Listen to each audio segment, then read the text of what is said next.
was steeds me negen de Gebel achrei ist, was haben wir die Jahre, was sie werden, was sie haben sicher gewählt und sie gefühlen sich bedeutet. Was das ist der Gebel, nicht nur die, was haben gesehen, der Chaim Chayot. Und sie werden Dämmel von dem Tee. Aber viele nicht nur die, was haben die Frau gesehen, der Chaim Chayot, die Klonus, ודמו דוקטור וחבדי שעמדי סידי של צדיקים שברינט הלוק טיבו בריבו מתורנדי גיבי חוצה וקון וחופרו וליחד זמן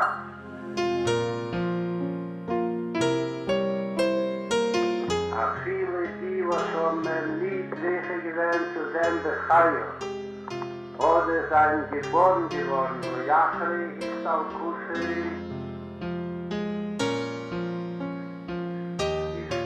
Nord, mit Flinte Teirose, was Litere, das Ligerät frie in die Woschen Hero, als mit Mikaile Herois Schulei, ist orthodox heißt eine Kusche,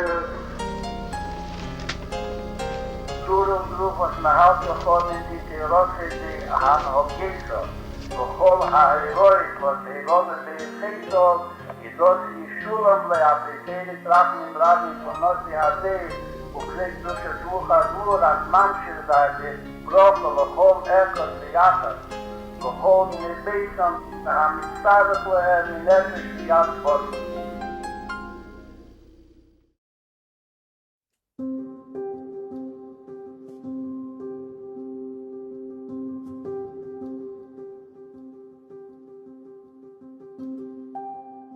Et comme on l'a dit tout à l'heure, on a cité le verset, le rabbi, lorsqu'il a perdu son épouse, il a amené le verset Va'achai iten libo, celui qui reste dans ce monde-là.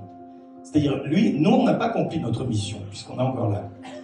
Et on réfléchit à quelqu'un qui était jeune relativement, et qui est parti, et qui nous a quittés trop tôt, et on se dit, je dois prendre un exemple, je dois faire quelque chose de plus. Je dois un petit peu m'améliorer. On n'est pas obligé de changer du tout au tout, mais on doit faire quelque chose de plus. D'une certaine manière, qu'est-ce qu'on fait dans le sacré? Combien de temps on prie? Combien de temps on étudie? Combien de temps on a compris les mitzvot? 1 heure, 2 heures, 3 heures, 4 heures. Mais il y a un temps où on travaille, il y a bien un temps où on dort, il y a bien un temps où on mange. C'est pas strictement au sens propre, c'est pas une mitzvah au sens propre. C'est une activité qui est matérielle et à laquelle on donne un sens spirituel. Ça s'appelle transformer, si on peut dire, le profane. Et donc, notre travail, c'est de continuer son action. Et notre travail, c'est de se dire que, certainement que cette vie qui nous a éclairés, directement ou indirectement, c'est une vie qui doit nous inspirer pour que nous aussi nous fassions de mieux en mieux. Et qu'avec l'aide de Dieu, avec la venue de Mashiach Tzidkenu, tous ceux qui nous ont quittés nous reviennent.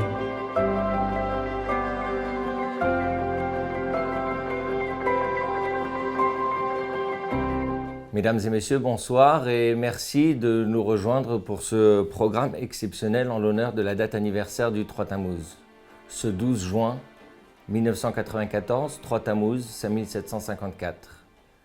Évidemment, chacun se souvient où il était et ce qu'il faisait ce dimanche si triste. Personnellement, j'étais à la yeshiva de Manchester et je me souviens avoir pris avec mes amis la direction de l'aéroport pour prendre le premier vol pour New York. Alors, comment faire de cette journée un moment d'inspiration? Comment faire de ce manque quotidien une énergie pour avancer et faire briller la lumière?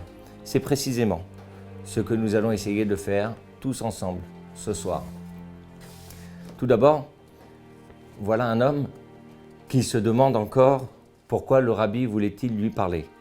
Eh bien, sa question était sans compter sur le fait que le rabbi n'avait pas besoin de trouver un mérite spécial ou exceptionnel en une personne pour lui accorder du temps.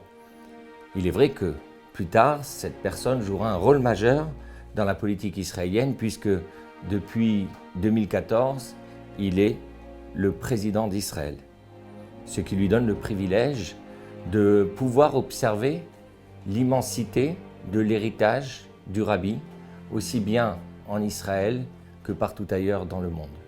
Mesdames et messieurs, je vous présente le président Reuven Rivlin.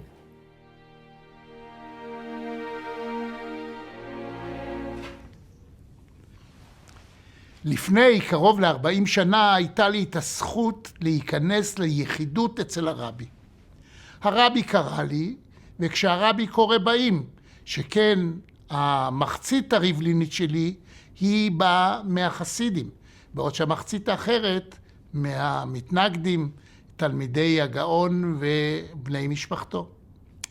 הסיבה שהרבי קרא לי הייתה כתמיד דאגתו לעם היהודי וליהדותו. זאת הייתה יחידות קצרה מאוד. חשתי בה את אותה תחושה מופלאה של חסיד לפני רבו.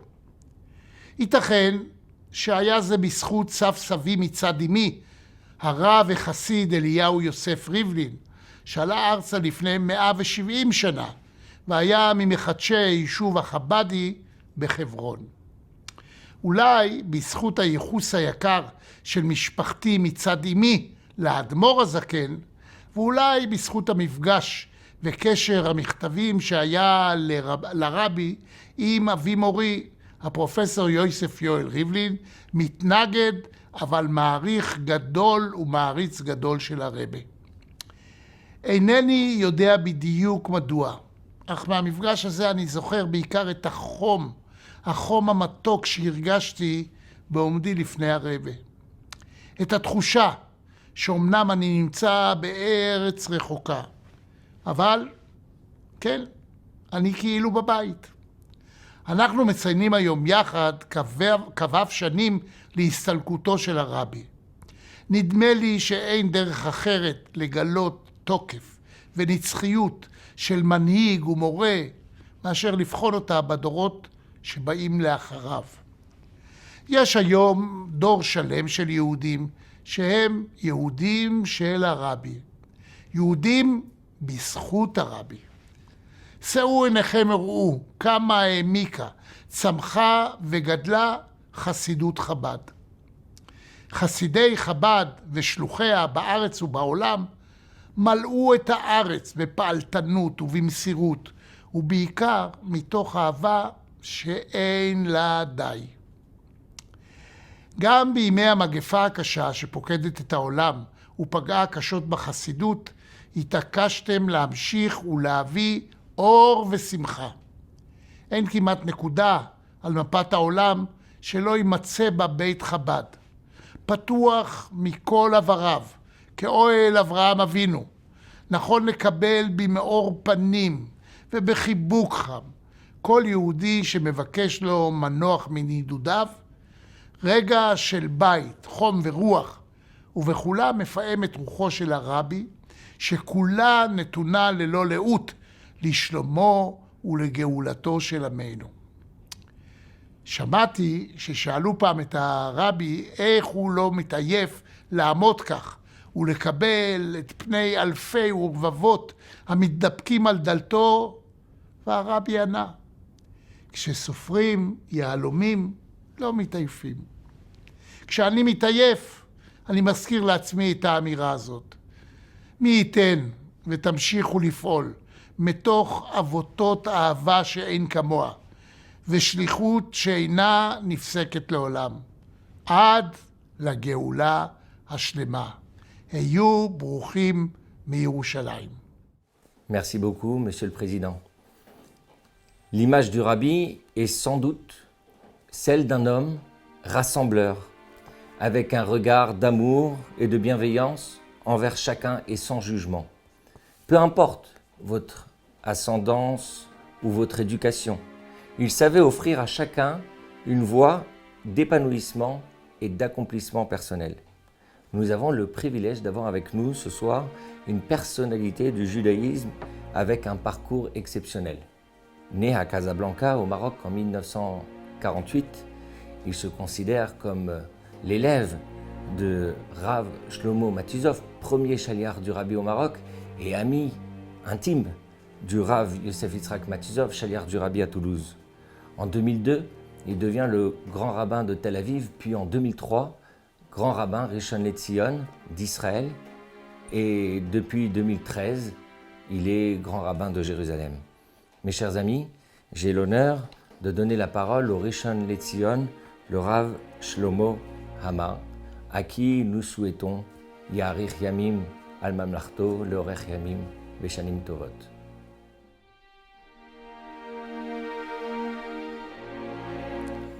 ביום ההילולה של כבוד קדושת האדמו"ר מחב"ד, רבנו מנחם מנדל שניאורסון, נשמתו תהיה צרורה בגובהי מרומים עם צדיקים וחסידים, וזכותו תעמוד לכל עם ישראל, לקרב את ישועתנו. יום ההילולה שחל בג' תמוז, ובה כולנו מתפללים בזכותו של האיש הקדוש הזה, שנשא על גבו את הכאב של כל עם ישראל, שכל ימיו לא היה לו שום דבר לעצמו, רק לדאוג לעם ישראל.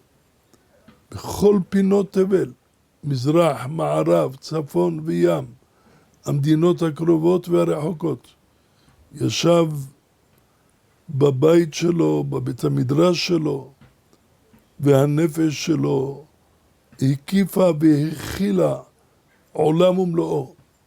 הוא דאג לכל יהודי, יהיה בכל מקום שיהיה, קרוב או רחוק, בלי הבדל של מוצא ושל מעמד, רק לדאוג לעם ישראל שיהיו קשורים ודבוקים עם השם, ושיזכו לגאולה. ביום הזה אנחנו גם מעלים את זכרו של השליח, אחד השלוחים של הרבי, הרב רבי מסעוד בן רבי שלמה טובול עליו השלום, שנסתלק לעולמו בכ"ה אדר השנה הזאת. היה מנהל בית חיה מושקע בפריז, והעמיד תלמידות הרבה, וזכה שעל ידו קמו ועוד יקומו בתים כשרים וטהורים, נאמנים לתורה ולחסידות, בקרב בית ישראל. איש שכולם מדברים בשבחו, איש שכולם היו מעריכים אותו, מוכירים אותו, את היושר שלו, את הצדקות שלו, את התורה שלו. איש שעשה את שליחותו נאמנה, שהוא הרגיש כל הזמן שהוא נתון תחת הביקורת של האדם הגדול בענקים, כבוד קדושת האדמו"ר, ושהוא מחויב להיות כל הזמן במצב החן, כי יש גדול שעומד על גביו ומביט, מלבד ההשגחה הפרטית שהקדוש ברוך הוא, שכוללת את כל העולם. הוא הרגיש גם את ההשגחה הפרטית של משלחו, כוח המשלח בשליח. כולם מצטערים על הסתלקותו של האיש הגדול הזה. בעוונותינו הרבים, המגפה הרעה הזאת גבתה מחירים יקרים. באמריקה, בצרפת, במרוקו, באיטליה, בספרד, בכל מקום. גם בארץ ישראל, ברוך השם, אמנם היו ניסים ונפלאות בכל עת וממשיכים, אבל גם פה נלקחו נשמות טהורות, נשמות של יהודים, שכל נשמה זה עולם ומלואו. וכשמסתלק אדם שהוא מנהיג קהילה, מנהל בית ספר כזה חשוב, מקים עולה של תורה, הכאב הוא גדול שבעתיים. ההפסד הוא ענק, והחלל שהשאיר בהסתלקותו הוא כל כך גדול וכל כך עמוק, שקשה מאוד למלא את החלל הזה. ברוך השם אשר לא ישבית לו גואל ויש לו בנים שממשיכים את דרכו בקודש, והם עוד ימשיכו, בזכות אביהם תעמוד להם ויצליחו, ויעשו גם עילוי נשמה וכבוד אמיתי לאביהם, בזה שממשיכים את דרכו ביתר עוז וביתר שאת, וגם להם תהיה ברכה גדולה, וחיים טובים וארוכים. גם התלמידות שלו, הם ובני ביתם וגם אנשי קהילתו, ידעו, הוא הלך מכאן, אבל נשמתו חופפת עליהם, ומבקש עליהם רחמים. והתחינה שלו היא אחת, שימשיכו בדרך שחינך אותם, בדרך שלימד אותם. וביום הגדול הזה, ג' תמוז, שהוא יום מיוחד במינו, כי יום הילולה של צדיק, זה התחברות של הנשמה חוזרת למקורה, חוזרת למכון שבטה, ואז יש התעלות, מים נוקבין, ברמושך מים דוחרים אל מעלה, ויש הערה, ועל ידי זה יושפע שפע רב בכל העולמות. יהי רצון שהיום הזה, המסוגל לשפע, מסוגל להשפעת קדושה וטהרה, יאיר הקדוש ברוך הוא באורו הגדול, את ציון וירושלים. יאיר באורו הגדול על כל עם ישראל בכל מושבותם. לבני ישראל היה אור בכל מושבותם. אור מופלא ומעלה, האור שהשם גנז לצדיקים ושרואים בו מסוף העולם ועד סופו. ויגלה באור הזה את משיח צדקנו, ויבנה לנו בית מקדשנו, ושם נעבוד את השם באהבה ובשמחה כמעולם, וכשנים קדמוניות, אמן יהי רצון. Est-il possible d'écrire une biographie sur le rabbi? Voilà certainement l'une des tâches les plus difficiles à accomplir. La discrétion du rabbi et la rareté des moments où il parlait de lui fait qu'on connaît peu sur certaines périodes de sa vie, et particulièrement celle où il était à Berlin et à Paris. Pour autant, nous avons le plaisir d'avoir avec nous, ce soir, M. Shlomo Brodovitch, biographe du rabbi et auteur de plusieurs ouvrages. M. Brodovitch a fouillé l'histoire, a décortiqué des témoignages et surtout il a puisé dans le quotidien du rabbi ce qui est pour nous la plus grande source d'inspiration. L'ouvrage L'âme d'Israël est un chef-d'œuvre littéraire. Mais avant tout, c'est un voyage à travers un monde, un univers qui nous permet de découvrir par la pertinence et la précision de ces récits. Et si connaître la vie du rabbi ne nous permet pas de savoir exactement qui il était, certes, en revanche, cela nous permet de prendre conscience de la grandeur de son influence et du stratège qu'il était pour permettre au judaïsme d'après-guerre de vivre la Renaissance que nous connaissons tous. Mesdames et messieurs, M. Brodovitch.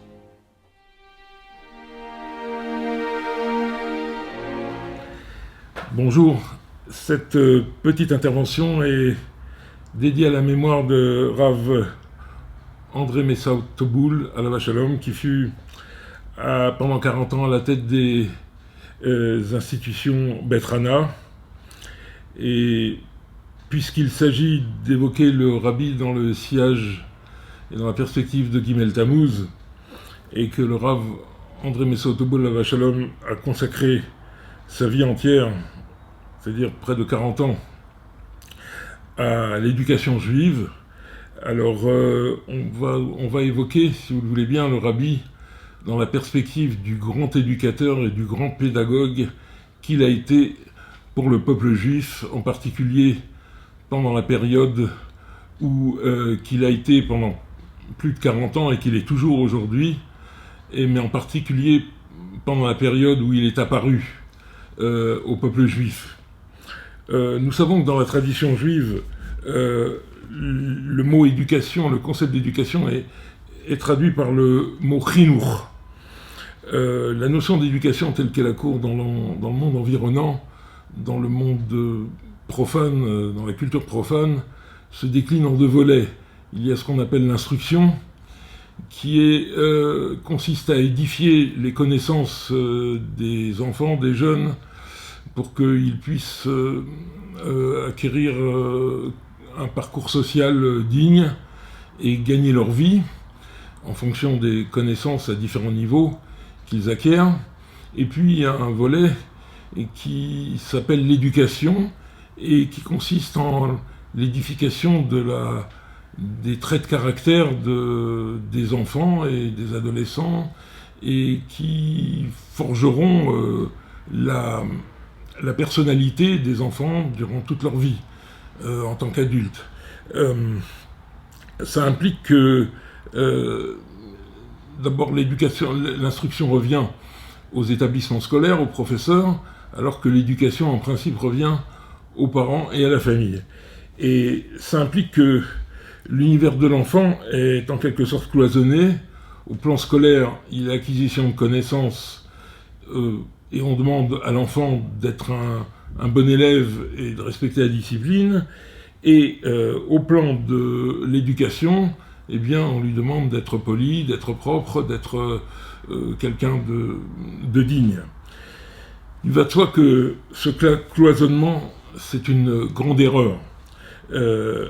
Et la preuve en est que l'actualité nous présente tous les jours des personnages, ou plus ou moins fréquemment, je dirais, des personnages qui ont fait un parcours social brillant, des études brillantes, et qui, eu égard à certains manquements à la morale et à différentes obligations civiles, se retrouvent parfois dans les tribunaux en dépit du brio de leurs connaissances et de leur avancement social. Comme nous le savons, dans l'univers de la Torah, l'instruction et l'éducation sont complètement indissociables. Pour le judaïsme, il est complètement inconcevable que les actes d'une personne, sa conduite, dans tous les domaines de la vie, ne fassent pas écho à l'instruction qu'il a eue. Il est inconcevable qu'une personne, dans le judaïsme, ait acquis une immense érudition et se conduise d'une façon qui ne fait pas écho, qui ne correspond pas du tout, qui ne soit pas du tout à l'avenant des connaissances en Torah qu'il a. Le juif est censé, dans sa conduite de tous les jours, traduire, faire écho à la chance qu'il a eue d'avoir une immense éducation. Et, comme dit la Torah d'ailleurs, dans la Gemara, Gadol ha-Talmud shemevi lidei ha-maaseh. L'étude est grande en ce qu'elle amène une conduite. Autrement dit, l'étude ne sert qu'à façonner l'homme, comme dit la Gemara, ou l'être humain, de façon à ce que sa conduite en société, ailleurs, ou dans la famille, ou dans tous les domaines, soit un miroir des connaissances qu'il a eu la chance d'acquérir. Et dans cette perspective, on peut percevoir l'œuvre accomplie par le Rabbi depuis le jour où il a pris la tête de la communauté Chabad à la suite de son beau-père, le Rabbi précédent. On peut le concevoir comme une immense œuvre d'éducation du peuple juif telle qu'elle n'a jamais été connue auparavant.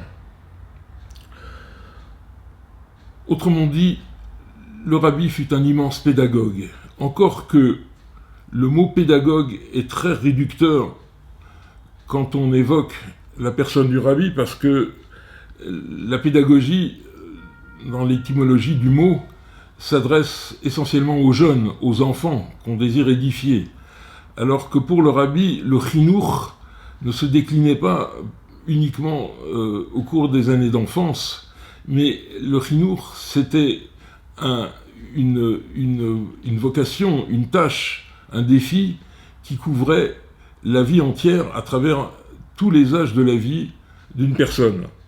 Puisqu'il y avait, pour le Rabbi, comme il écrit souvent dans ses lettres et dans ses sirotes, il y a les enfants au regard de certaines valeurs et de certaines connaissances, et il y a des enfants plus grands à qui il manque des connaissances et une instruction, et ce qui fait d'eux des enfants au regard de ces domaines.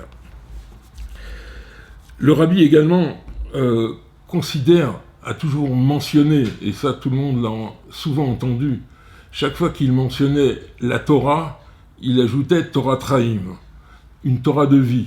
C'est-à-dire que pour le Rabbi, la Torah n'était pas ce qui se trouve dans des livres et qu'on doit connaître, qui doit pénétrer les facultés intellectuelles, c'est ce qui doit imprégner la vie de tous les jours. Pas la vie à proprement parler religieuse, c'est la vie, une Torah qui sert la vie entière. Et donc, le Rabbi, effectivement, c'est une belle profession de foi, mais on a vu que le rabbi a déployé cette profession de foi d'une façon qu'on ne soupçonnait pas et qui n'avait jamais été vue auparavant. Le rabbi a pris la tête de la communauté Chabad en 1951, en janvier 1951, à une époque charnière du peuple juif, 6 ans après un cataclysme qui a vu disparaître un tiers du peuple juif. Et à ce moment-là, pendant ces années-là, les Juifs qui avaient survécu à ce cataclysme ont dû réapprendre à vivre au sens le plus strict du terme, c'est-à-dire à revenir à la vie. Mais ils devaient se rééduquer à la vie proprement dite, mais on comprend bien que la notion de Torah et de Torah Traïm, telle que le rabbi la concevait, une Torah qui imprégnait tous les domaines de la vie, était loin des préoccupations d'un grand nombre de Juifs de l'époque. On peut le comprendre, étant donné ce qu'ils avaient vécu, et qui était un immense traumatisme qui s'est perpétué pendant même des générations, y compris chez les enfants. On peut le comprendre, et le rabbi l'a compris aussi. La différence, c'est que le rabbi l'a compris, mais a refusé de s'y résoudre. Pour le rabbi, le fait d'être distancé des valeurs juives, des valeurs de la Torah, n'était pas une fatalité. C'était au contraire un défi. À l'époque, les maîtres, les rabbanim du monde de la Torah, qui avaient survécu à ce cataclysme, ont pris acte aussi de la situation, c'est-à-dire que des Juifs, une grande partie du peuple juif, s'étaient distancés des valeurs de la Torah.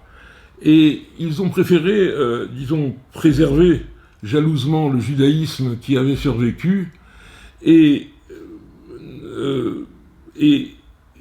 éviter de le compromettre, du moins le pensait-il, en allant au-devant des Juifs à qui la Torah était devenue un peu, si on peut dire, étrangère.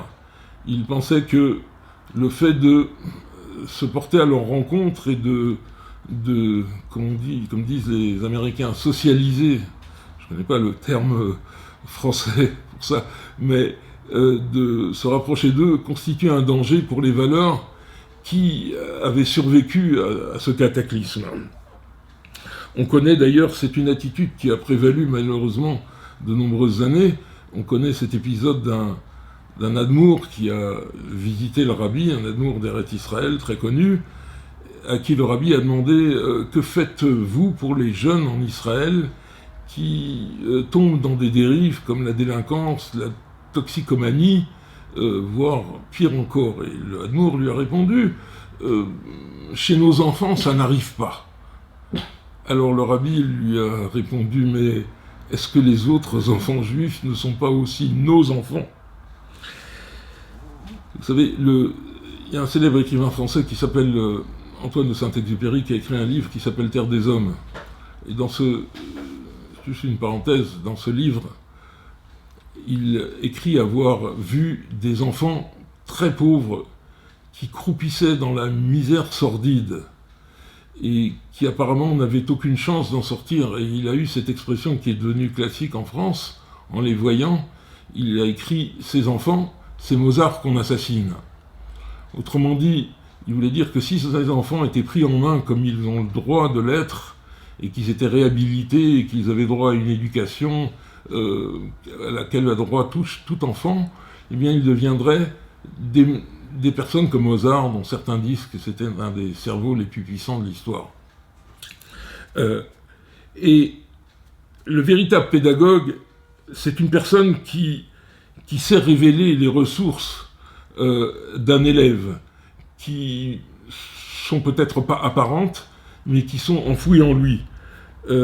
Depuis le premier jour où le rabbi a pris la Nessiout, Yud Shvat 1951, le rabbi était pénétré de l'idée, convaincu de l'idée qui est l'idée de la Torah, pas celle du rabbi, que le juif possède en lui une ressource qui s'appelle la Neshama qui est un reflet de Dieu et qui est enfoui plus ou moins profondément en lui du fait des circonstances de son éducation, de son parcours familial ou culturel, mais qui ne demande qu'à être, tels les métaux précieux, les matières premières, qui ne demandent qu'à être révélées au grand jour pour donner toute la mesure de sa richesse et pour pouvoir rayonner.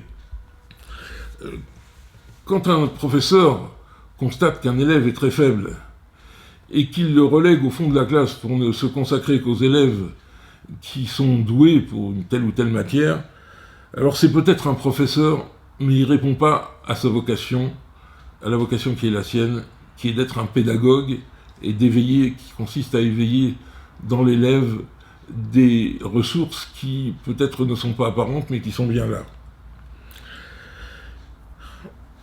Grâce au rabbi, des centaines de milliers de juifs de tous horizons ont réappris à vivre tel que la Torah le demande, pas uniquement socialement, ce qui était déjà certainement important, mais ont réappris l'idée que les paroles de la Torah, comme on dit dans la prière du soir, qui aime chayenu v'rechiamenu. Et ils ont réappris à se reconnecter aux valeurs qui étaient celles de leurs parents, de leurs grands-parents et du monde qui malheureusement était parti en fumée derrière eux. Comme on l'a dit précédemment, cette vertu pédagogique du rabbi a connu une dimension insoupçonnée avec lui. Au lendemain de la guerre, les survivants ont non seulement dû réapprendre à vivre, mais ils se sont retrouvés dans des lieux qui n'avaient rien à voir avec le monde qu'ils avaient connu auparavant. Des métropoles, des cultures différentes auxquelles ils ne s'étaient jamais confrontés, des usages, des mœurs, un monde du travail qu'ils ne connaissaient pas en Europe centrale et en Europe de l'Est. Et l'environnement culturel, les mœurs sociales, ce monde du travail et les dangers qu'il pouvait constituer pour maintenir une vie juive étaient complètement inconnus de ces juifs, qu'ils soient religieux ou pas. Et même pour ce qui concerne les juifs des communautés séfarades, l'exode qui les a conduits des pays d'Afrique du Nord en Europe, en France en particulier, a été un grand défi dans la mesure où même s'ils connaissaient la langue, ils étaient dans un nouvel environnement qui n'était plus aussi propice qu'avant, en tout cas au moins au plan de la tradition, pour maintenir les traditions qu'ils avaient gardées de leurs parents. Et ça représentait un immense défi, et encore plus pour les générations à venir des communautés séfarades que pour celles des parents. Mais le rabbi répétait souvent en yiddish une phrase que vous avez peut-être probablement souvent entendue. Il disait en yiddish « Die Torah nimmt darum die ganze Welt ». Ça signifie « la Torah embrasse, emporte avec elle le monde entier ». Autrement dit, pour le rabbi, rien dans ce monde d'ici-bas, quelles que soient les circonstances, les lieux géographiques, les latitudes, les contingences, ne peut faire obstacle à l'observance des mitzvot, pour la raison bien simple, c'est que, comme dit le Rambam, « A Torah azot lo tiyeh mukhlefet », la Torah ne changera pas, et que Dieu a ordonné d'accomplir la Torah et les mitzvot dans un monde que lui-même a créé et dont lui-même définit les circonstances et les contingences. Autrement dit, pour le rabbi, ce qui se présentait à d'autres comme un obstacle infranchissable, impossible à circonvenir, une obstruction à la Torah et aux mitzvot, pour le rabbi, pour le grand pédagogue qui était le rabbi, ça constituait au contraire un immense défi, comme il l'a dit dans le premier Mahamar Batil et Gani, qu'il a prononcé le jour de Yud Shvat 1951, ce monde-là, aussi antagoniste qu'il paraissait, c'est en vérité un immense défi lancé au peuple juif pour couvrir la dernière ligne droite qui le mènerait à la venue du Mashiach. Le rabbi a éduqué le peuple juif à voir dans tous les aspects du monde contemporain des défis, et en particulier à l'époque qui était celle-là, une époque de modernisme, de progrès technique et technologique, de voir dans ce monde un immense défi pour accomplir ce que nous connaissons sous l'appellation de Dira Betartonim, de faire une demeure à Dieu en ce bas monde. Le rabbi avant le rabbi, dans le monde religieux, dans le monde traditionnel juif, on considérait que le judaïsme religieux, qu'on appelait, était circonscrit à certains domaines et qu'il n'était pas censé en sortir. Il y avait les rabbins, il y avait les lieux d'études, les yeshivot, il y avait les synagogues, et il y avait tout ce qui s'apparentait, par le nom même dont c'était désigné, à la religion. Et c'était une vision pour le rabbi extrêmement réductrice, pour le rabbi et pour la chassidoute. C'est une vision très réductrice de la vocation de la Torah.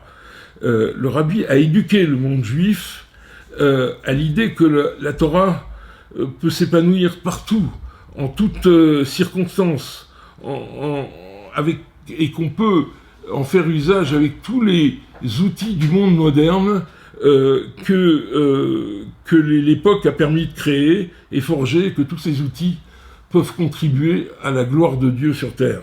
C'était une idée nouvelle, et le rabbi fut le premier à développer cette idée, et le fait est que d'autres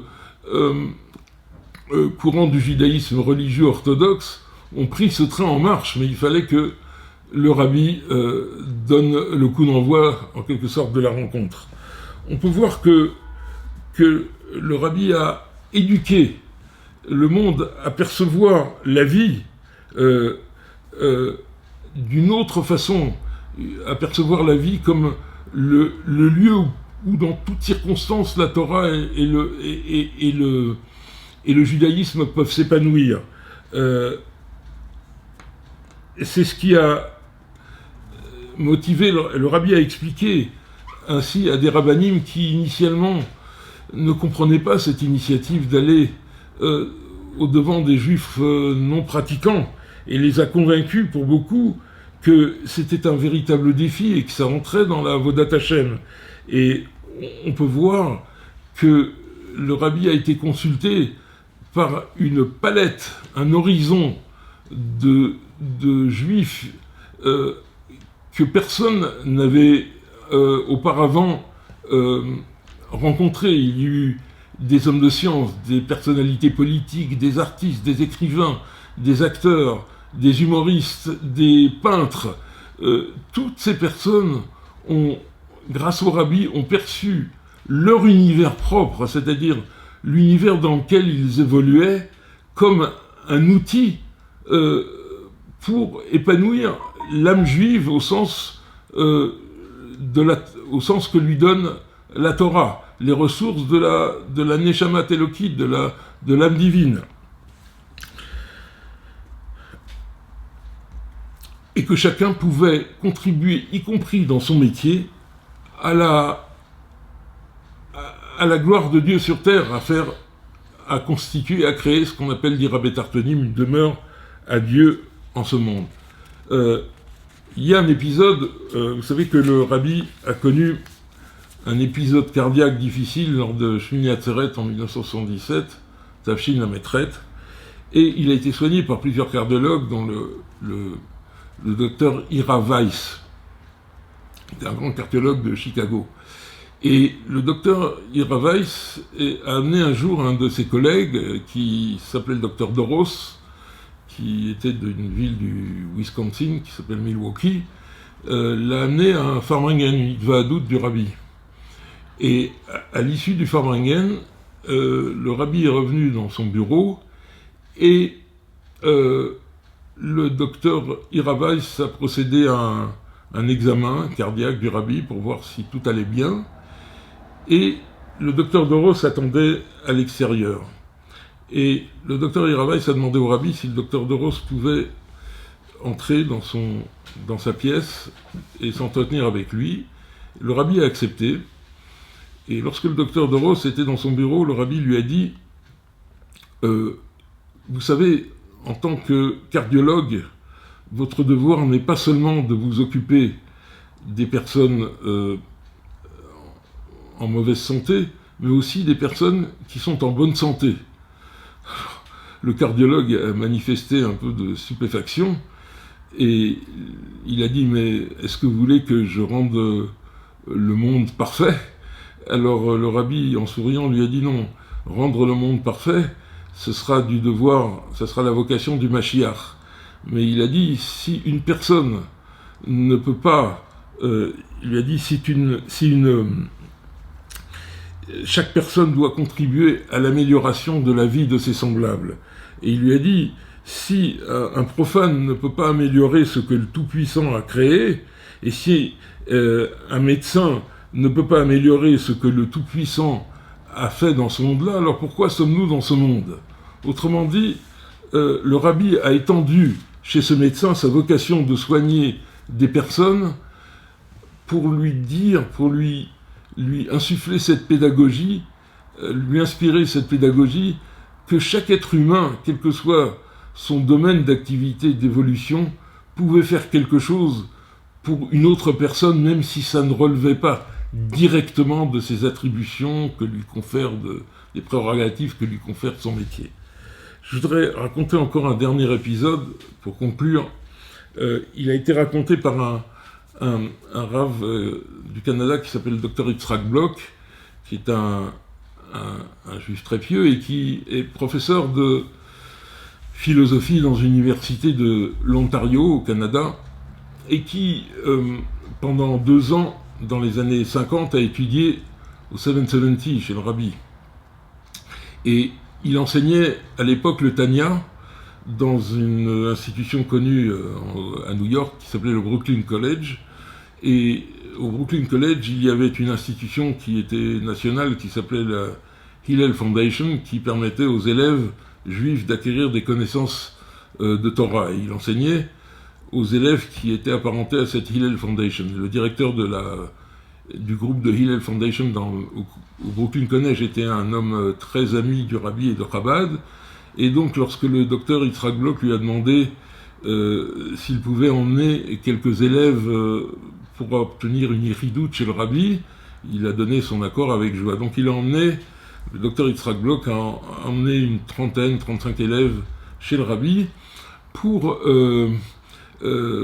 qu'ils obtiennent une iridoute. Et ils se sont entassés à 30-35 dans le bureau du rabbi, et le rabbi leur a parlé, et un des élèves a posé une question qui était assez ingénue, disons qu'il n'avait pas froid aux yeux, il était ingénu, il était un peu naïf comme ça, il a été franc, et il a dit au rabbi, mais le monde vous connaît, et vous êtes célèbre, et on voit que vous êtes toute la journée dans ce bureau. Au fond, expliquez-nous, Rabbi Schneerson, ce que vous faites dans ce bureau. Qu'est-ce qu'il y a de très spécial que vous faites ? En d'autres termes, quel est votre job description, en quelque sorte ? Quelle est votre tâche ? Alors le rabbi a souri et lui a dit, eh bien voilà, il lui a désigné du doigt le mur, il a dit, vous voyez là-bas cet interrupteur ? Eh bien, cet interrupteur permet d'obtenir de la lumière dans ce bureau. Cet interrupteur, comment permet-il d'éclairer ce bureau ? Il dit, c'est simple, il est connecté à des fils électriques qui, lointainement, sont connectés à des câbles qui aboutissent à des générateurs qui se trouvent dans une centrale électrique qui se trouve au sud de Brooklyn. Et cette centrale électrique est connectée à son tour avec des câbles qui vont jusqu'aux chutes du Niagara. Et aux chutes du Niagara, la puissance de l'eau actionne des rouages qui produisent de l'énergie électrique qui est diffusée à différents niveaux de puissance en fonction des endroits et qui revient par les câbles jusqu'à la centrale au sud de Brooklyn, et laquelle relaie cette énergie à différentes puissances jusque dans les immeubles de Brooklyn, et ça aboutit à cet interrupteur. Et c'est pour ça que cet interrupteur peut donner de l'électricité. La question est qu'il faut savoir que cet interrupteur existe, parce que s'il n'y avait pas d'interrupteur, on ne pourrait pas s'éclairer. Il a dit de la même chose, de la même façon. Dieu a mis dans chaque juif une ressource extrêmement puissante qui s'appelle la Neshama. La Neshama, c'est un interrupteur qui permet aux juifs, une fois qu'on l'actionne, de pouvoir servir Dieu avec tout le rayonnement requis, toute la puissance requise. Et moi, ici, modestement, je suis là pour indiquer aux Juifs où se trouve cet interrupteur. Merci. Nous savons tous et nous connaissons tous cette mitzvah, celle de la tzedaka. Ses vertus, sa grandeur, parfois sa difficulté, et évidemment les grandes phrases que nous connaissons, tzedaka tatzil mimavet, gedola tzedaka shemekarevet et ageoula. La tzedaka, la charité, est si importante, est au cœur du judaïsme. Comment bien la faire? Comment connaître les détails de cette mitzvah? Aujourd'hui, nous avons la chance de vous présenter une vidéo réalisée par Yehadouton qui nous permet de connaître précisément comment la réaliser le mieux possible. Bonjour. Quelle est la mitzvah la plus importante dans le judaïsme? La mitzvah que si on dit mitzvah sans précision, on y fait référence. La mitzvah de tzedaka. Quand nous avons ce qu'il faut, même un peu, et qu'il en manque à l'autre, nous devons combler son manque. Selon le judaïsme, ce n'est pas de la bonté, mais de la justice. Et de là, le nom de la mitzvah, tzedaka, justice. Ainsi, parfois il est sage d'avoir juste. Faites la justice, donnez la tzedaka. Coupé. Ok. Merci Oded. Avec plaisir. Merci, au revoir les amis. Allô? Quoi de neuf? Comment ça va avec le projet? Écoute. Bonjour. Tu sais, juste maintenant, j'ai fini de tourner la partie sur la tzedaka. Et tu sais que dans la Torah, il est écrit que la tzedaka est un bon moyen d'arriver à la richesse? Alors qu'en dis-tu? On commencerait peut-être à donner de la tzedaka et il y aura une issue? Bon, je suis en route. J'arrive. Allez, au revoir. Quoi? Elle est où ta boîte de tzedaka? Écoute, on ne va pas sur l'autoroute sans une boîte de tzedaka. La tzedaka sauve de la mort, c'est exactement ce que je viens d'apprendre dans le Talmud. Surtout avec l'état de nos autoroutes aujourd'hui. C'est une chance que j'en ai prise une du studio, une chance. Allez, je te la mets ici. Mettons chacun. Voilà la tzedaka. Et bonne route. C'est incroyable de combien de façons on peut donner la tzedaka aujourd'hui. Par internet, on peut donner aux organisations d'aide qu'on connaît et suivre leurs actions. On peut aussi se porter volontaire physiquement pour les organisations d'aide pour donner des colis de nourriture avant les fêtes.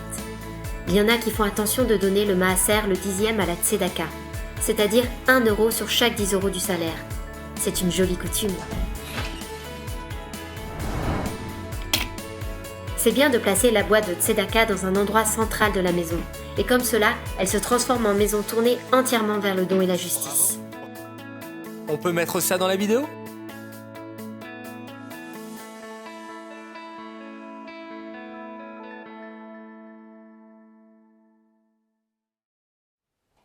Comment s'attacher actuellement au rabbi? Comment vivre avec ce manque? Quel type d'effort nous permettra de laisser le rabbi rentrer dans nos vies? Sommes-nous seuls, livrés à nous-mêmes, sans repère? Oui, il est encore possible de changer notre vie et de nous faire de l'inspiration du rabbi quelque chose de concret. Nous avons le plaisir d'avoir avec nous le mashpia légendaire par sa franchise et son talent pour dire des choses profondes et vraies, sans concession. Je vous prie d'écouter avec attention le Rav Michael Tayeb.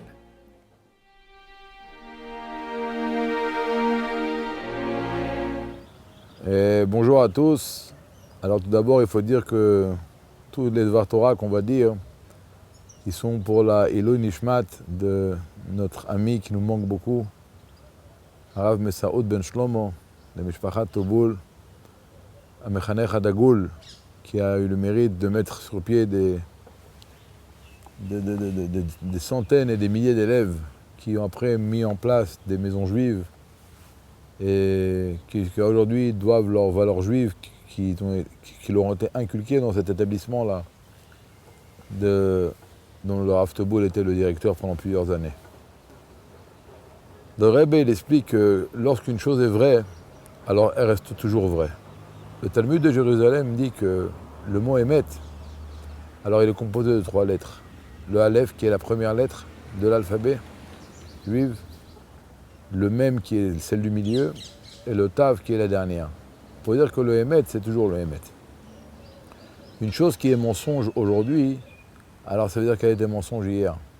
Et une chose qui est vraie aujourd'hui, elle sera vraie demain. C'est pour ça que Yaakov, Avinu, qui est comparé au Emet, alors dans le Mishkan, il y avait des planches. Et les planches se tenaient avec comme dans les portes blindées, avec des anneaux et des barres. Et la barre du milieu, elle était miraculeusement immense, elle se courbait toute seule. Elle allait d'une extrémité à l'autre. Elle n'était pas faite en morceaux, elle était faite d'une seule pièce. Ça, c'est le Emet. Le Emet, c'est tout le temps le Emet. Le Emet, c'est le Emet du début à la fin. Une des choses dans laquelle on voit le Emet, c'est ce que le Rabbi dit donc, au nom de la Gemara, Mazaro Bachaim, Af'u Bachaim.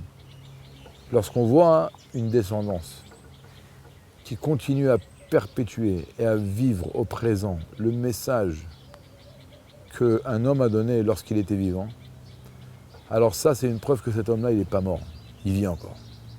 Parce que la vie, c'est quoi? C'est le cœur qui bat. La vie, c'est quoi? C'est le corps matériel. Chez un juif, l'essentiel, c'est l'âme. Comme le Rabbi dit, dans une sikha qu'on ne va pas développer maintenant, mais c'est écrit « Vayiou Chaye Sarah ». La paracha s'appelle Chaye Sarah. Et qu'est-ce qu'on parle dans la paracha? Tous les événements qui ont eu lieu après le décès de Sarah. Alors comment on peut appeler une telle paracha Chaye Sarah? Et le Rabbi explique palier par palier, étape par étape, comment tout ce qui se passe dans la paracha en vérité de Chaye Sarah, qui se passe après le décès de Sarah, eh bien ce sont des événements qui viennent concrétiser la volonté et le rêve que Sarah avait lorsqu'elle était vivante. Par exemple que la Marat Marpella n'appartienne qu'au peuple juif. Et encore plein d'exemples que le Rabbi ramène. Et le Rabbi dit, ça c'est la vérité. Si un homme lorsqu'il vit, alors il a un chemin, mais qu'il part de ce monde, son chemin est oublié, alors c'est un homme qui n'a jamais vécu. Mais si on voit, quand est-ce qu'on voit qu'un homme, il était vraiment vivant lorsqu'il était vivant, c'est que même après qu'il disparaît matériellement, son chemin continue, la vie continue, son message passe, son message se perpétue. Une chose qui vit, le Rabbi dit, un des signes, le premier signe, et peut-être le signe d'une chose vivante, c'est qu'elle se développe, c'est qu'elle croît, c'est qu'elle se développe. Et on n'a jamais vu le Bavitch se développer comme il se développe depuis Gimel Tammuz Tov Shin Dalet. Alors bien sûr, ce n'était pas une consolation. Nous, on veut voir le Rabbi de nos yeux, de chair et d'os. On veut voir le Beth Amikdash descendre du ciel et le Rebbe venir et Dieu régner sur le monde. Mais ça voit une chose, Mazaro Bachaim, Afou Bachaim. Le fait qu'on voit une chose, c'est tellement émet que ça ne peut pas s'arrêter. Et ça ne s'arrêtera jamais. Parce que le émet, c'est la Netzach, c'est éternel. Et ça, on le voit dans tous les domaines.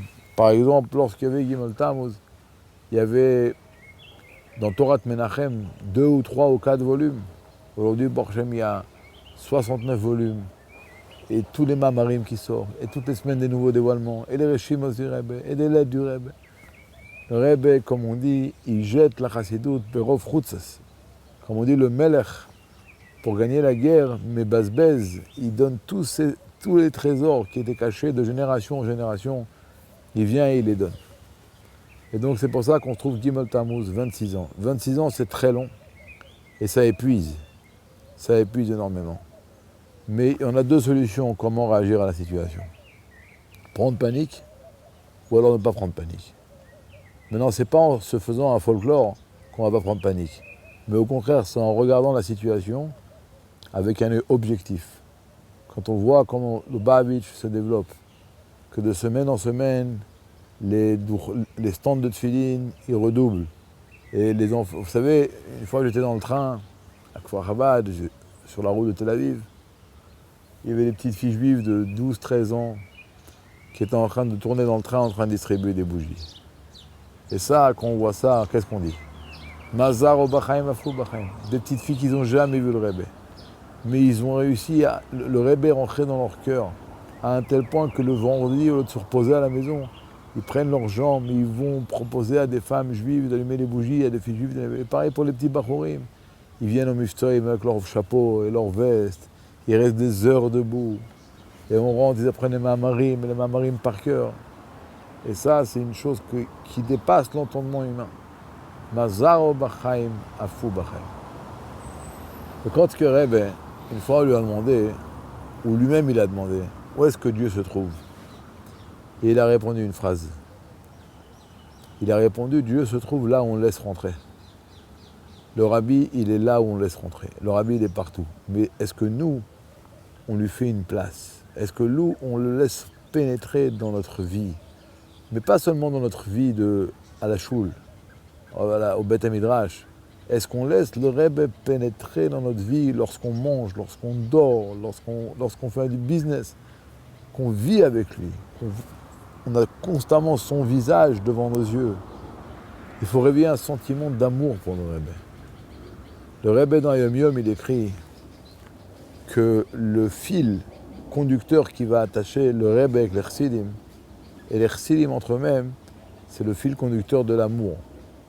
C'est l'amour, il dit, c'est au-dessus de toute limite du temps et au-dessus de toute limite du temps et de l'endroit. Et c'est pas seulement de façon oriachar, mais c'est-à-dire ça va dans les deux sens. Il y a l'amour que les Chassidim ils ont pour le Rebbe, et il y a l'amour que le Rebbe a pour les Chassidim. Et comme c'est écrit dans la fameuse lettre du Perek 27 de Tanya Begos Kodesh, que maintenant il faut réveiller pour la Rebbe Av Rabbe, un amour profond, très fort. Et donc, le Rebbe il est où? Comme le Rebbe une fois dans le Mamar, il a dit Pitrouli, il a cité la fameuse phrase de Shir HaShirim, où Dieu il dit à un juif Pitrouli, Kechudo Shel Machat. Et nous on croyait toujours que le Chudo Shel Machat c'est le spitz, le bout de l'aiguille qu'on pique. Le Rebbe dit non. Il dit oui, effectivement, c'est ça. Le Chudo Shel Machat, c'est pas là où on passe le fil. Là où on passe le fil, le Rabbi dit, ça s'appelle Charara Shel Machat. Le Chudo Shel Machat, c'est le point. Et qu'est-ce que Dieu a dit? Juste donne-moi un petit point, fais un petit trou, et après moi je vais élargir le trou. Le Rebbe, il nous demande, Gimel Tammuz, Tafshin Pei, Pitrouli, faites-moi un petit trou, rentrez-moi dans votre vie. Apprenez une sikhat les semaines, faites ritat, allons mishtoim, vivez avec moi. Et moi, je vais ouvrir le trou, je vivrai avec vous. Donc, Pitrouli Kechudo Shel Machat. On va ouvrir Gimel Tammuz, on va faire une petite ouverture pour laisser le Rebbe rentrer dans notre cœur, pour laisser le Rebbe rentrer dans notre cerveau, de rentrer dans notre maison, dans notre travail, dans notre voiture, dans notre vie conjugale, dans notre vie avec nos enfants, dans notre vie avec nos entourages, à la choule, avec les mouchpoïm. Et Dieu y fasse que quand on parle de Zaro Bachaim, Afou Bachaim, alors l'exemple qu'on a c'est Mesaoud Ben Shlomo, que lui il a, comme le Rashi dit au nom de la Gemara, Bana velu Talmidim, que les enfants, les élèves d'un homme, c'est comme ses enfants. Alors nous, on a 10 enfants, 20 enfants. Mais Saoud, il avait des milliers d'enfants. Il a des enfants et des petits-enfants. Alors qu'on prenne comme exemple que si on a la possibilité d'avoir une influence sur un juif, sur un enfant juif, sur une fille juive, et on a cette possibilité, alors il faut l'entreprendre, en profiter et perpétuer. Comme une fois le Rav Moulay Azimov, il a dit au nom du Rebbe que dans le Kaddish on dit Vikav Meshiche. On demande à Dieu approche la venue de Mashiach. Mais juste avant c'est écrit Itgadal Vitkadash Shmer Rab. Si on veut Vikav Meshiche, il faut glorifier, grandir le nom de Dieu. Le Rav Moulay a dit au Fambringen, un chassid, il y a une seule chose qui doit l'intéresser. Isgadal Vitkadash Shmer Rab. de faire grandir et sanctifier le nom du Rebbe dans le monde. Alors nous, on va prendre le nom de Lubavitch, le nom du Rebbe. On va sanctifier le Rebbe dans le monde. Et quand le Rebbe, on va sanctifier davantage et davantage, qu'encore un juif, il va mettre une paire de tefilines, encore une fille va mettre des bougies, et encore un enfant juif va rentrer dans notre établissement et va recevoir une éducation juive. Alors ça, c'est Isgadal Viskadesh Merabe, jusqu'à qu'on méritera Vikor Meshiche, Akitsu Veranin Shechneofer. Que Dieu fasse que Gimel Tammuz Tafshin-Peh, on soit tous ensemble à Yerushalayim, avec le Rebbe à notre tête. Et Dieu, il y aura pendant un grand Fambringen. Et comme le Rebbe dit, le Simchas Eilam al Rishon, que ce ne sera pas une joie éphémère, ce sera une joie éternelle. Et comme une fois, avec ça on va terminer, le Rebbe, il a dit à Rabbi Olkan au Fambringen, que lorsque Mashiach viendra, si Dieu veut, alors, Az Yemu Bagim, les Goïs vont dire, Igdil Hashem la Asasimele. Regardez les miracles que Dieu il a fait avec cela, avec les Juifs. Et nous, on va leur répondre, Igdil Hashem la Asasimanu. Dieu, effectivement, il a fait avec nous des grands miracles. Pourquoi? A Inus Mechim, parce qu'on était joyeux. L'chaim, que Dieu fasse que Mashiach vienne aujourd'hui même, et tous ensemble, on sera aujourd'hui même, pour l'éternité, réunis, à Yerushalayim au Beth Amikdash avec le Rebbe. L'chaim, kol tuv sela. Quelle est la définition d'un chef exemplaire? Est-ce celui qui compte un grand nombre d'élèves ou de suiveurs, ou alors un autre paramètre détermine le chef et le leader absolu? J'ai le plaisir de vous présenter un ami qui fait chaque jour une petite chronique sur Facebook, la Minute d'Inspiration, et qui personnellement m'a beaucoup inspiré pendant la période que nous avons connue. Mesdames et messieurs, le Rav Mendel Bloom, Shaliach à Ottawa, au Canada.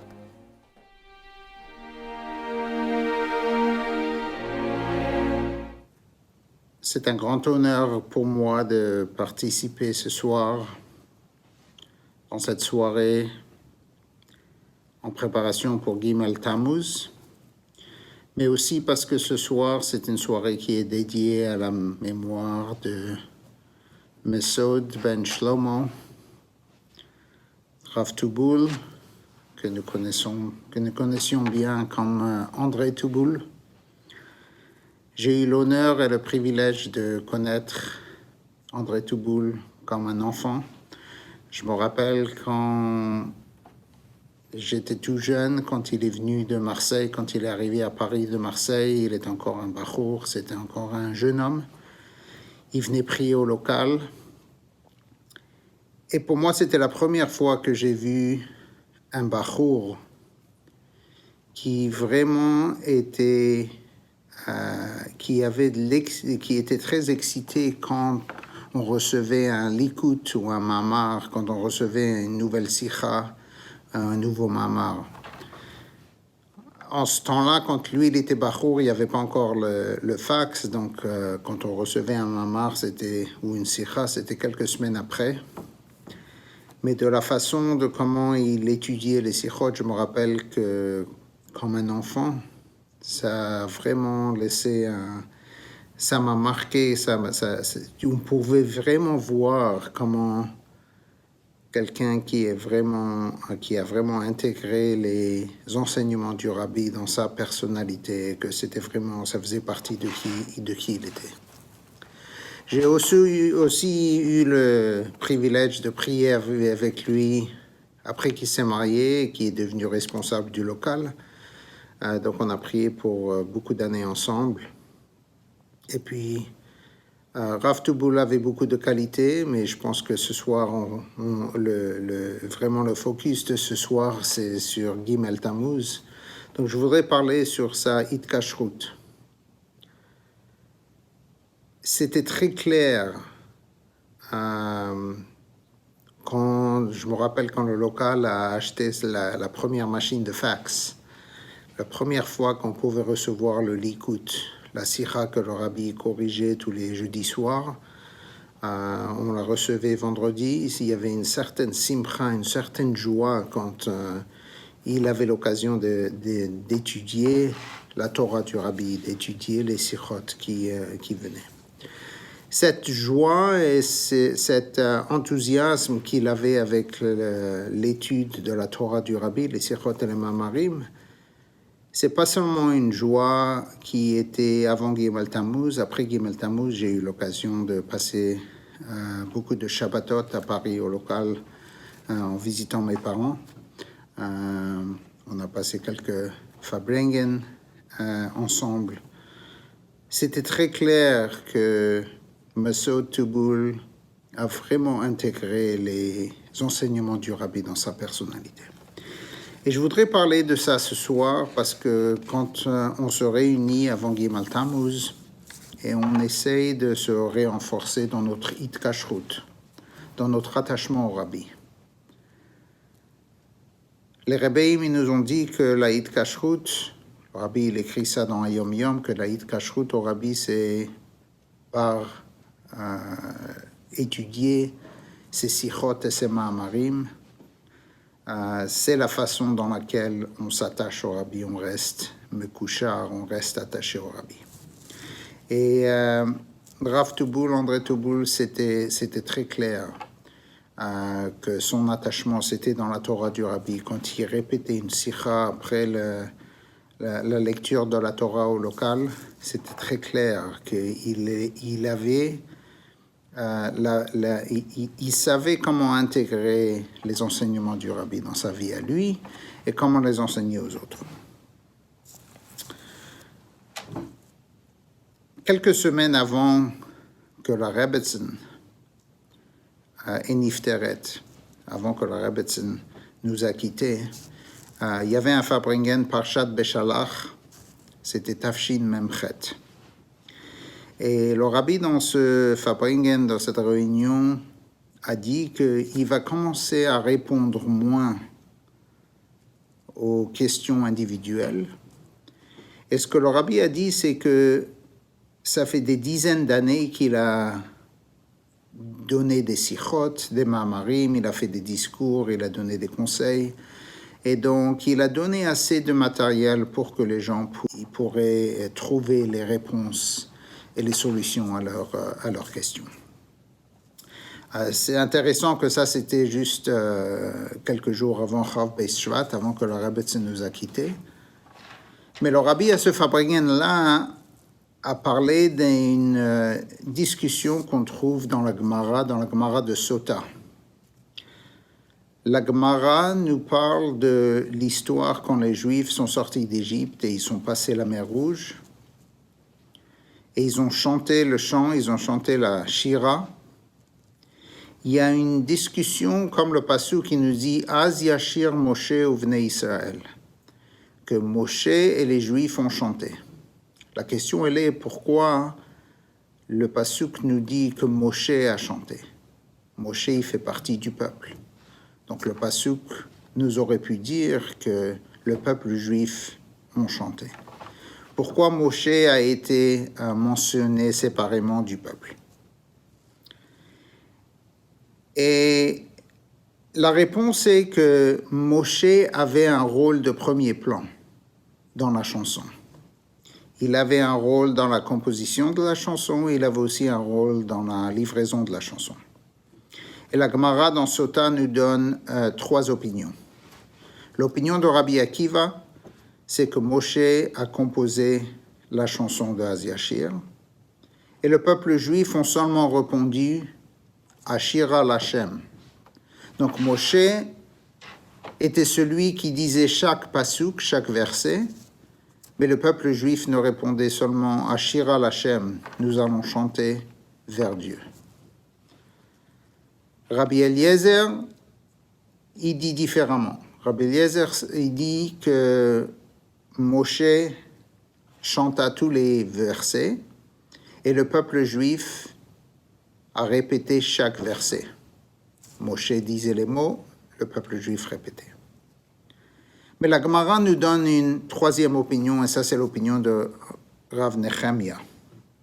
Rav Nechemia pense que Moshe a commencé la chanson, il a juste commencé quelques mots de la chanson, et tout d'un coup, tout le peuple juif a chanté ensemble. Tout le peuple juif ont chanté ensemble. Le reste du Hazyashir, c'est venu comme de leur âme, de leur essence. Ils ont tous chanté ensemble la chanson de Hazyashir. Le rabbi l'a expliqué à ce Farbrengen que quelle est la différence? C'est quoi le symbole? C'est quoi le message de cette machloket, de cette discussion dans la Gemara?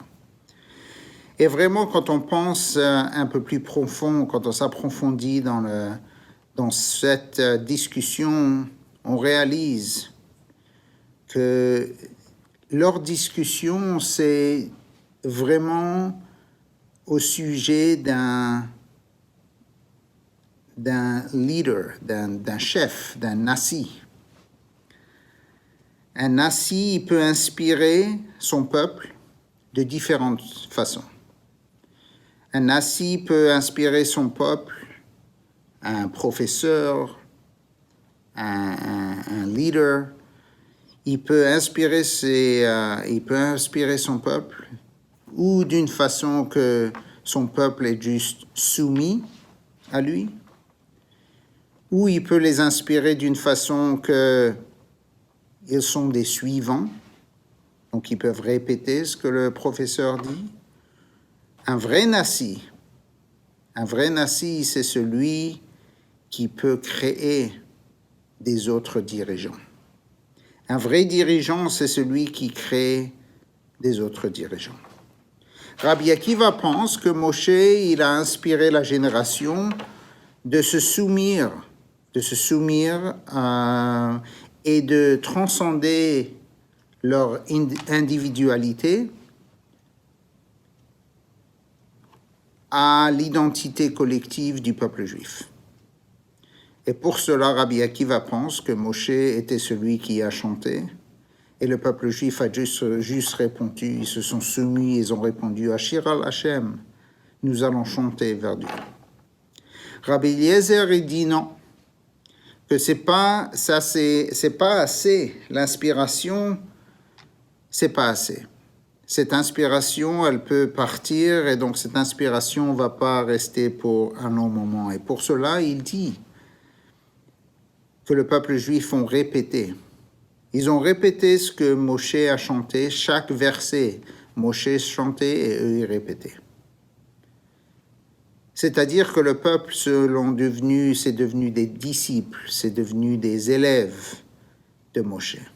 Et ce n'est pas juste qu'ils se sont soumis à Moshe, mais ils sont devenus des élèves, c'est-à-dire que les enseignements de Moshe, ils ont vraiment intégré les enseignements de Moshe dans leur cerveau, dans leur cœur.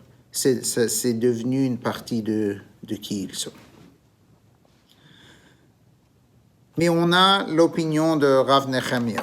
Rav Nechemia a une troisième opinion. Et l'opinion, c'est que si les élèves ils répètent seulement ce que le professeur ils disent, quand le professeur n'est plus là, les élèves n'ont plus rien à répéter.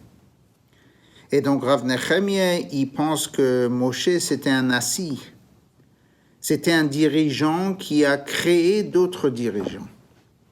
Que Moshe, c'était pas juste un professeur qui faisait répéter ses élèves ou qui a inspiré les autres de se soumettre à son idée.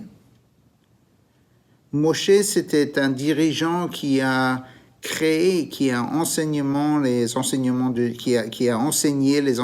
de Dieu au peuple juif d'une façon que le peuple est devenu des dirigeants eux-mêmes, des professeurs eux-mêmes. Et c'est pour cela que Rav Nechemia pense que Moshe devait juste commencer quelques mots. Et quand Moshe a commencé ces quelques mots, automatiquement, dans l'essence du peuple juif, ils ont tous commencé à chanter tous ensemble. Quand on se réunit avant Gimel Tammuz et on pense, le monde demande tout le temps comment le mouvement Lubavitch, comment le mouvement Chabad peut se tenir aujourd'hui, après tellement d'années après Gimel Tammuz. La réponse, elle est que le rabbi a créé des dirigeants. Le rabbi voulait que ces enseignements, qu'on intègre ces enseignements dans notre personnalité, que nous devenons des professeurs, que nous devenons des dirigeants nous-mêmes par l'étude de ces sikhot, l'étude de ces ma'amarim. Ça, c'est pour ça que la hitkashrut, quand on parle de s'attacher au rabbi, c'est par l'étude de ces sikhot et ces ma'amarim, parce que quand on étudie ces sikhot et ces ma'amarim, on devient nous-mêmes. Les enseignements du rabbi font partie de qui nous sommes. Et vraiment, quand je pense à Rav Mesod Touboul, André Touboul, je pense que ça, c'est une des qualités que nous pouvons vraiment apprendre. C'est une qualité qui m'a inspiré comme un jeune homme, comme un enfant qui grandissait au local. Et j'ai grandi avec cet enthousiasme, avec cette joie. Je me rappelle que nouvelle sikha, il y avait une table. Mon père était étudié avec quelques personnes à une table. Rav Touboul à une table avec quelques personnes. Il y avait une certaine joie, un enthousiasme d'étudier la Torah du Rabbi, ses sikhot et ses ma'amarim. Et c'est par cela que nous devenons, comme Rav Nechemia nous dit, des personnes qui sont attachées au Rabbi. Et que même qu'on se prépare à un autre Gimal Tammuz quand on n'a pas on ne peut pas voir le Rabbi physiquement. Quand on s'attache à ses enseignements, à ses sikhot et ses ma'amarim, on peut continuer à vivre avec ces enseignements. Et puis on prie tous ensemble que, même avant ce Gimal Tammuz, qu'on puisse se revoir, qu'on mérite la venue de Mashiach, qu'on puisse se revoir tous ensemble, avec le Rabbi à nos têtes, qu'on puisse écouter encore une fois des sikhot et des ma'amarim, de la voix du Rabbi. On sera réunis encore ensemble avec tous nos êtres très chers, Rav Mesod Touboul inclus parmi eux. Cette soirée est à la mémoire d'une personne pour laquelle je vouais une très grande admiration. Un homme dévoué, humble et à l'écoute. Un très grand éducateur, plein d'amour pour ses élèves. Le Rav Mesod Touboul, Zichrono Livracha, que j'ai eu la chance de connaître. Et il avait toujours une forme de sérénité sur son visage, une positivité inspirante. Mais la positivité est-elle naturelle? Est-il possible de voir en chaque chose quelque chose de positif, même quand ça se passe mal? Et les gens positifs, sont-ils toujours ceux qui n'ont jamais de problème, ceux qui ne souffrent pas? Et quelle était la position du Rabbi sur cette question? Eh bien, nous avons ce soir l'honneur d'avoir une explication sur ce sujet, ce vaste thème qui nous préoccupe tous, par le Rav Mendel Touboul, Shaliach du Rabbi à Rueil-Malmaison.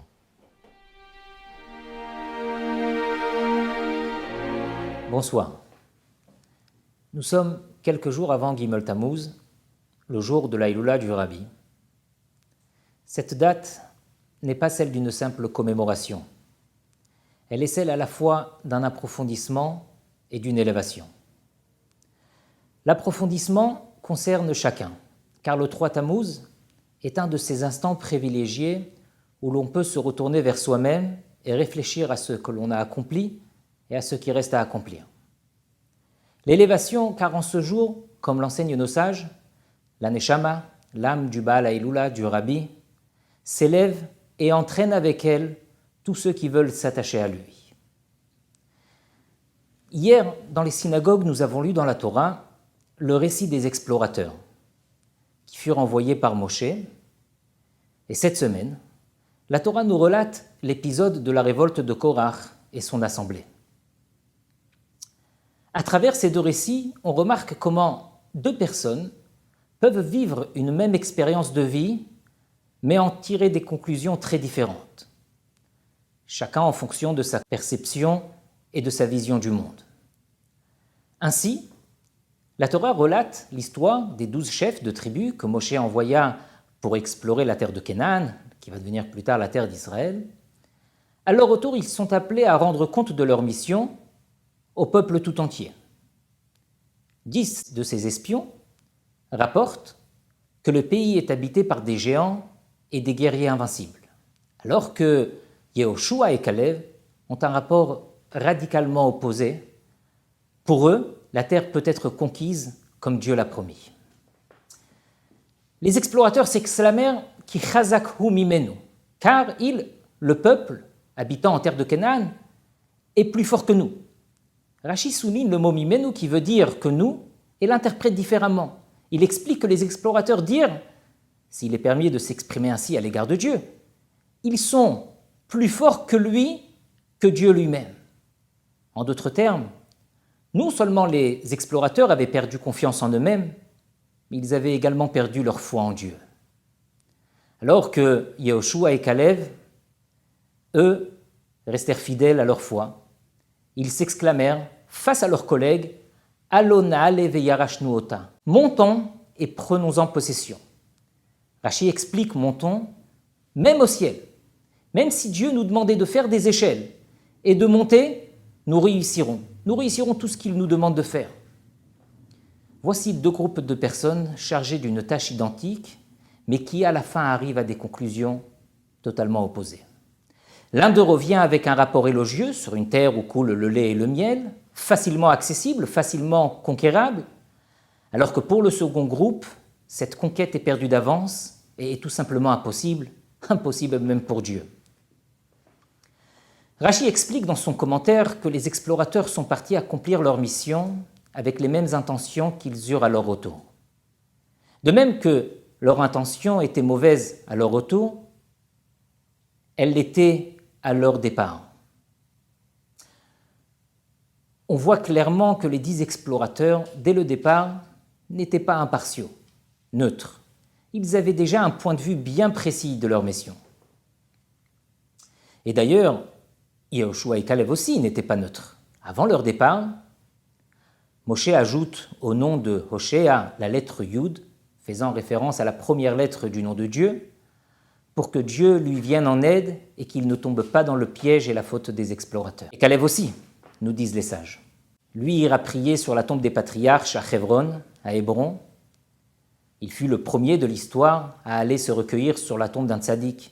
Il pria lui aussi pour être sauvé du complot des explorateurs. 12 explorateurs. 10 sont partis en mission avec une mauvaise intention, un esprit négatif. Ils revinrent avec cet esprit négatif, alors que Yehoshua et Caleb partirent avec un esprit positif et ils revinrent aussi avec ce même esprit, fidèle à leur foi. Permettez-moi de partager avec vous une histoire du rabbi. Charlie Roth était le rédacteur en chef d'un journal national aux États-Unis. Il rencontra le rabbi en Yechidout et il présenta son journal au rabbi en disant « Dans mon journal, j'écris sur tous les sujets, même si je devais écrire des sujets qui sont négatifs sur la communauté juive. C'est le rôle d'un journaliste, d'être objectif et honnête, même s'il s'agit d'écrire contre son frère et sa sœur. » Il conclut fièrement que sa rédaction était complètement indépendante et objective.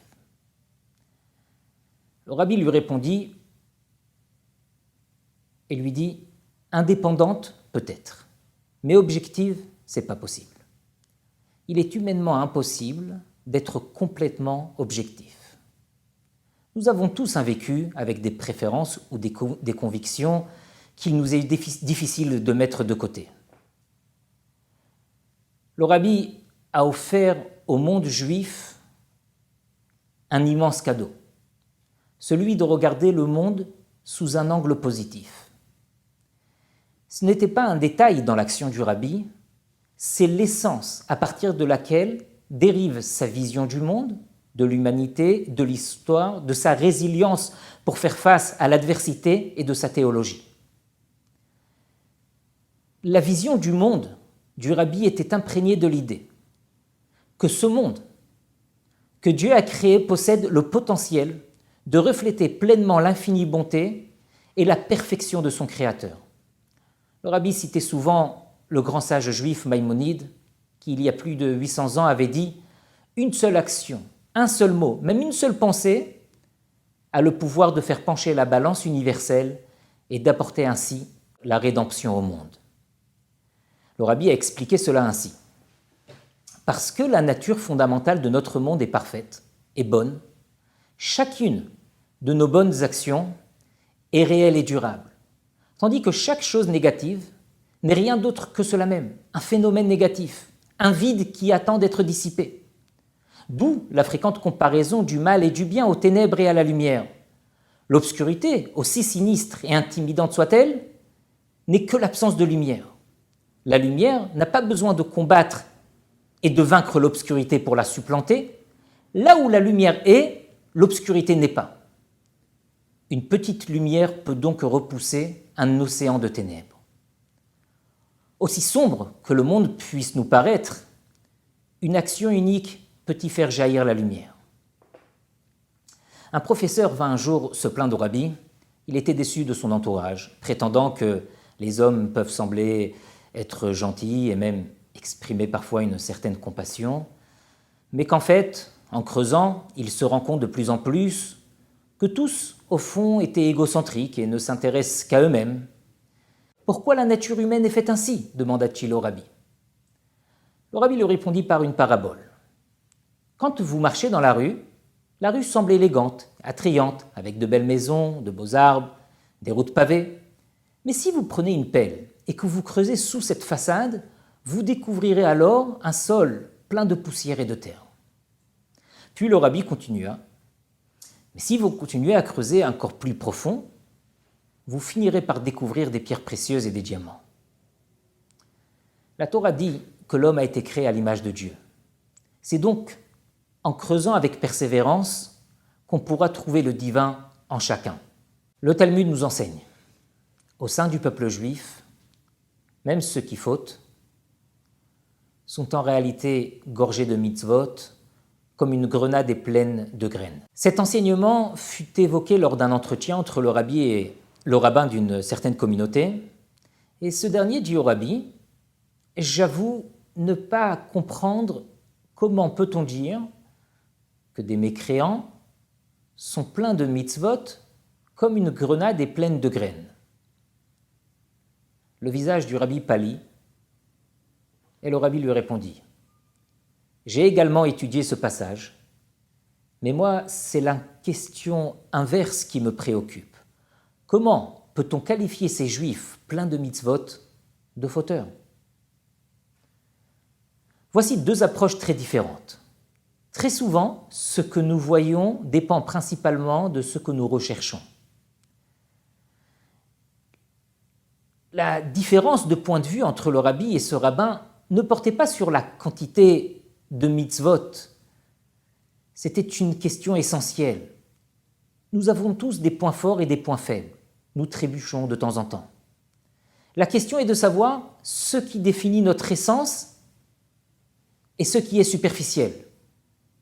Ce rabbin regarde ces juifs qui de temps en temps font une mitzvah, font une bonne action, et pour lui, cette mitzvah ne reflète pas leur essence. Leur vraie vie, c'est la vie qu'ils mènent au quotidien, une vie matérielle parfois très pauvre en spiritualité. Pour le rabbi, cependant, c'est tout le contraire. L'essence du juif est pure, son âme est une parcelle divine, et la vie qu'il mène est-elle superficielle? Le 6 Tishri 5735, lors d'une réunion chassidique, le rabbi évoqua l'histoire tragique racontée dans le Talmud à propos de Myriam, la fille de Bilga, qui abandonna le judaïsme et épousa un soldat grec. The Talmud relates, the priestly dynasty of Bilga was punished for the deed of one of its daughters. But why punish the entire dynasty? The Talmud answers, because woe is to the wicked, and woe is to his neighbor. In that case, the Talmud continues, good is for the righteous, and good will be for his neighbor. For the power of goodness is infinitely greater. a classic piece of Talmud in a totally new light. Wenn geht zu dem Sinn von Mesichte Suke, wir gefunden hat durch den Sipur und der Meise von Miriam Bas Bilgo, in der Fahre ist ein Reis in der Gemorde der Limut, von Tevla Sadik, Tevla Schchene. Wie bald als sie durch hier das Reis gekommen, darf sich hier kommen der Fahrer Schad. Die Gemorde sagt, auf was sie gewähren Miriam Bas Bilgo in Mira Dossa, übergebitten dem Rendel. Die Tokin größere in viele. Wo sie dann noch gewähren, ist Aslis Abdiet. Chasni gehabt mit nicht genieden. Danach sagt die Gemorde, wo sie getan ist, ja reingegangen und hat angenommen den Beis Amigdash. Und danach hat sie genommen, Topchal HaMizbeach und hat gesagt, Lukus, Lukus, als Eichel Mamenem Shal Yisrael, wenn mit lehem Beis Zerosen. Was für ein Ehrlich hat das, לגבי הימירה דוסו ולגבי ניסס לסרגי. זאת מנס, אפילו הימירה דוסו ואפילו ניסס לסרגי. Und sie gegangen mit die, was haben angenommen den Beis Hamikdash. Herangetragen hin zu der Welt, die Inne von der Dalle, was wir dort machen. Ist einfach kein Mond mehr von ihr, oder das so, was sie geklappt mit der Sandel auf dem Mizbeach. Was ist da der Schwachste bedauert? Und da ist ein Dwar Chidush. Sagt im Posek in Spanje, ki Irak eschem yodaiti mikol gehe Horetz al kein Efked alechem es havenechem.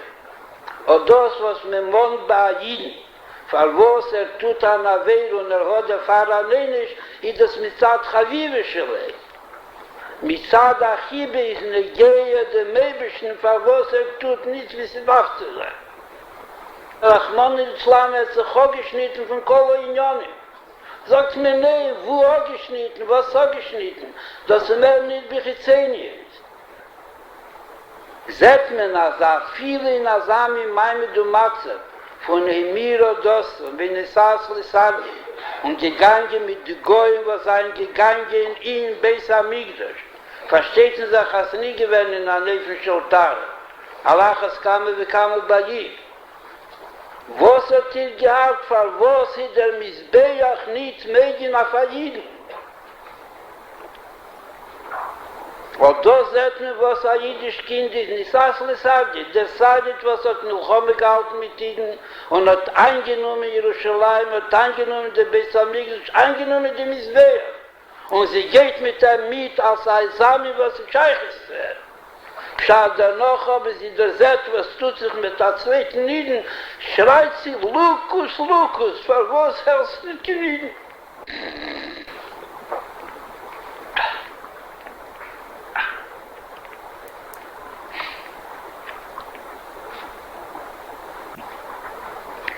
Für was erzählt uns die Gemorre Komer Liyil, nicht hast du schon in der Sappe Bignusum Shal Yisroel. Adrab in Druf darf man die Gemorre des Ziltos gedei zu beweisen, was Ayid ist, was ist dort der Hero, Lechol Aderis Kulom. Am geht alles in Gas und es sagt Ayiden, was Bechitzen ist, fühlt sich nicht an sich. Und fragt beim, ist das ja nicht makrisch. Lechere können sich damit abschrecken und sagen, mal Jil zu dem Mieden. Der zählt ihm die Gemorre in Suke, soll es wissen sein, von unter dem Mieden kann reis der Limut von Tevla Zadig, Tevla Schchene. Nur was denn, das hängt ab in die, als reden mit dem Dvorim Ayesim in der Lev, wird sein, ich nosse mir der Lev, und Peilim Polosse. Voici peut-être l'un des exemples les plus incroyables de la recherche inlassable du rabbi pour trouver le bon dans chacun. Ici, le rabbi revisite l'une des périodes les plus douloureuses de l'histoire juive et n'hésite pas à trouver le bon même chez une personne qui a abandonné son peuple et sa foi, s'est joint à l'ennemi, et le rabbi fond en larmes en entendant ce que seulement le rabbi pouvait entendre dans les mots d'un juif, dans les cris de cette femme pleurant les douleurs de ses frères et sœurs. Ici, pas seulement le rabbi nous apprend à regarder Myriam sous un angle positif, mais elle devient une source d'enseignement et d'inspiration. Car pour le rabbi, chaque juif est plein de mitzvot, comme cette grenade gorgée de graines. Un homme dit une fois au rabbi qu'il trouve hypocrite le fait de se rendre à la synagogue seulement le jour de Kippour.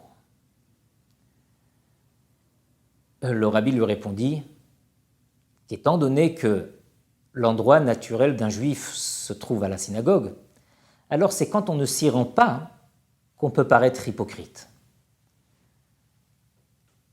Toujours regarder l'essence du juif, l'âme juive. Voici l'enseignement du rabbi. Si je peux me permettre, cette vision du rabbi, mon père, chassid du rabbi, a su en être l'exemple vivant. Les nombreux témoignages qui nous ont émus très profondément montrent combien il était imprégné de cette vision du rabbi. Il savait trouver le bon en chacun. Alors son exemple nous accompagne pour s'attacher davantage au rabbi. Puissions-nous mériter la venue de Mashiach rapidement de nos jours avec le rabbi à notre tête. Ce jeudi, nous commémorerons la Hiloula du rabbi. Le rabbi avait fixé un certain nombre de coutumes à respecter à l'occasion de la Hiloula du rabbi précédent.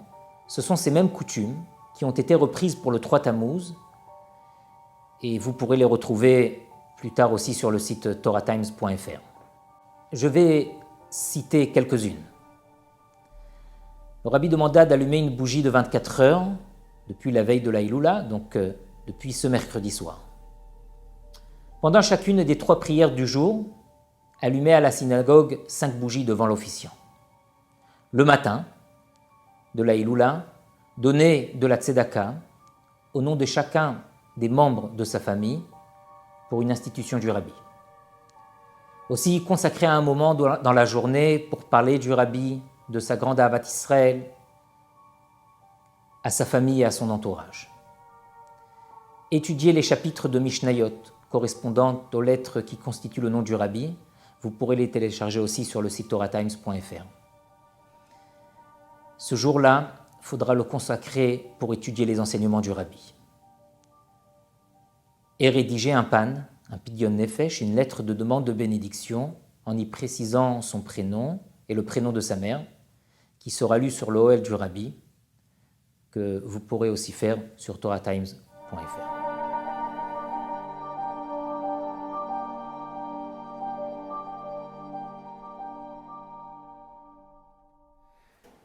Mes chers amis, c'était un plaisir de participer avec vous à cette soirée en l'honneur de Gimel Tammuz et permettez-moi de partager avec vous mon vœu le plus cher. Eh bien, c'est que on puisse se retrouver très vite, très rapidement, avec la construction du 3e Beth Amikdash et de voir le Rabbi enfin réuni à notre tête avec Mashiach Tzidkeinu, Bimera B'Yameinu. Amen.